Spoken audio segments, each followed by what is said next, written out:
Hi, I'm Raisa Sanon and ako dito si Helena.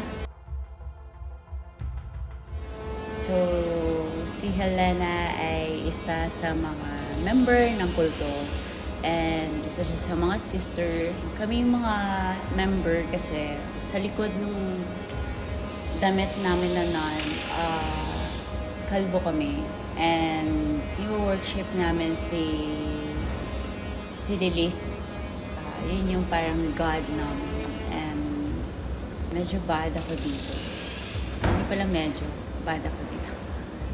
Bad ako dito. So, medyo na-challenge ako dun sa role na binigay sa akin. Pag ganitong kasing klaseng role, parang na-excite ako, especially pag ganito ka-dark. Kaya, nag-decide ako na magpakalbo. Skinhead talaga.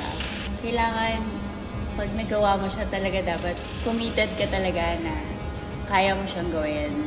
At hindi ka magsisisi kapag nagawa mo siya. Eto, so nagpa-skinhead talaga ako. Ayan. Hello! That's Helena.